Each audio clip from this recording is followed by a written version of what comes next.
बताओ चैप्टर का नाम कथी है? भारत पुरातन विद्या पीठ। बताओ इस बताइए कहाँ पर है नालंदा?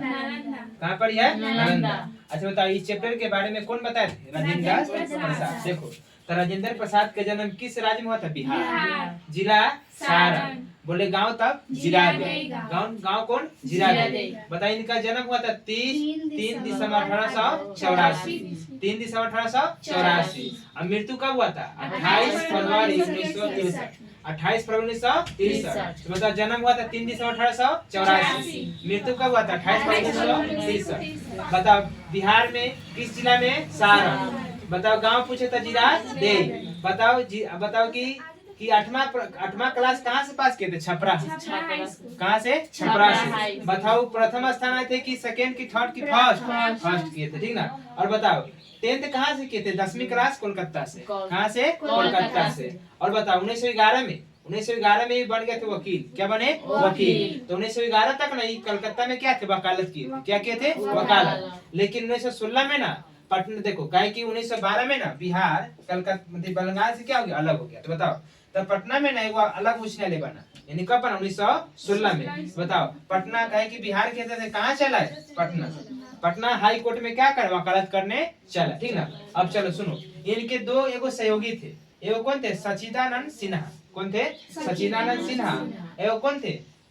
महेश नारायण। कौन थे? महेश नारायण। तो बताओ महेश नारायण और सच्चिदानंद सिन्हा, ठीक ना, ये दोनों ने मिलकर क्या किए थे? बिहार बिहार का थे, बिहार ट्रेड के क्या किए थे? स्थापना किए थे।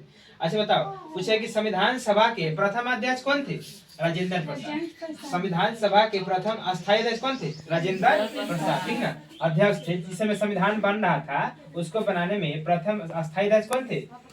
राजेंद्र प्रसाद। देखो सच्चिदानंद सिन्हा है ना, ये प्रथम अस्थायी अध्यक्ष थे। कौन अस्थायी? अस्थायी मतलब ये थोड़े दिन 2-4 दिन के लिए रहे थे और हट गए। चलो अब इधर पर आ जाओ, ठीक ना। देखो तो बताओ कि नालंदा जिला है, नालंदा जिला है जिस प्रकार अपना वैशाली जिला है उसमें वो हाजीपुर है ना, उसी प्रकार प्रसिद्ध है नालंदा जिला है। लेकिन उसी के जगह कौन है? राजगीर। कौन है? राजगीर। तो पूछा है कि राजगीर का पुराना नाम क्या है? गिरिब्रज। राजगीर का पुराना नाम गिरिब्रज। पूछा है कि राजगीर कै गो पहाड़ी से घिरा हुआ है? 5 पहाड़ी। क्या पहाड़ी से? 5 पहाड़ी। सुनो देखो तो बताओ कि यहाँ पर ही कौन विद्यालय था? नालंदा विश्वविद्यालय। कौन विद्यालय? नालंदा विश्वविद्यालय, ठीक ना। बताओ कि नालंदा विश्वविद्यालय बनाने में लगभग, बताओ कि नालंदा विश्वविद्यालय में कितना सब्जेक्ट की शिक्षा मिलता था? 5।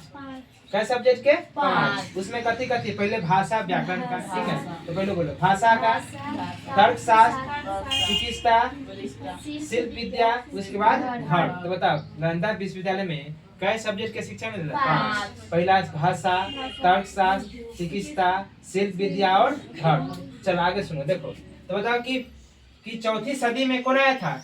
चीनी यात्री कौन आया था? बताओ कौन आया था? चीनी यात्री कौन आया था? फाहियान। कौन आया था? फाहियान। बताओ 4वीं सदी में मतलब नालंदा विश्वविद्यालय में शिक्षा के अध्ययन करने के लिए कौन आया था? फाहियान। और 7वीं सदी में कौन आया था? हर्षवर्धन। कौन आया था? हर्षवर्धन। इसी के समय आए थे कौन? बताओ चीनी यात्री वान चांग। कौन आया था? वान चांग। बताओ तो हर्षवर्धन के समय कौन आया था? वांग चांग। अच्छा बताओ हर्षवर्धन के समय कौन आया था? वांग चांग। अच्छा बताओ कि जो शिक्षा था, ठीक ना, जो शिक्षा के मतलब प्रमुख रूप से शिक्षा जो किस काल में शुरू हुआ था? गुप्त काल में।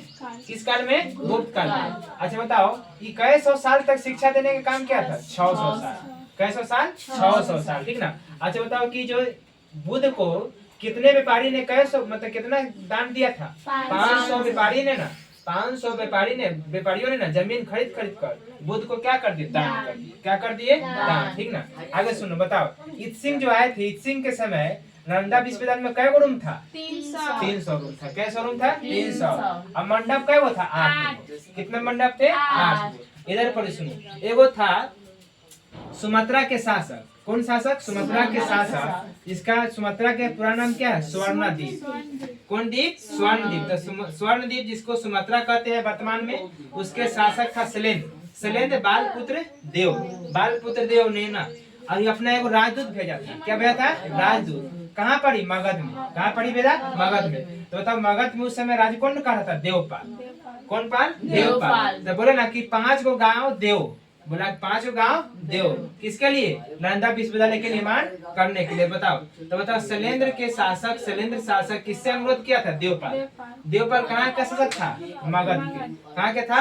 मगध के, ठीक ना। अच्छा बताओ 5 कई गाँव दान देने के लिए? 5 गाँव। कै गाँव? 5 गाँव। चलो देखो तो बताओ कि नालंदा विश्वविद्यालय कितना में एकड़ फैला है? 555 एकड़, सॉरी 455 एकड़ में। पूछे कि नालंदा विश्वविद्यालय कितना एकड़ फैला है? 455। कितना एकड़? 455। 1 एकड़ में लगभग होता है 32 कट्ठा। क्या कट्ठा? 32 कट्ठा। तो गुना करेंगे तो हो जाएगा 14,560 कट्ठा। समझ में आया? यानी कितना बड़ा होगा, ठीक ना। तो बताओ नालंदा विश्वविद्यालय विश्व का सबसे बड़ा विश्वविद्यालय था, ठीक ना। एशिया पूरा मतलब समझो कि पूरा दुनिया के लोग यहाँ पर अध्ययन करने आते थे, ठीक ना। लेकिन अभी वर्तमान में क्या हो गया? प्राचीन थे वह, मतलब एक थे मुस्लिम शासक थे बख्तियार खिलजी, ठीक ना। उसने क्या किया? जला दिया, ठीक ना। चलो बंद कर दो।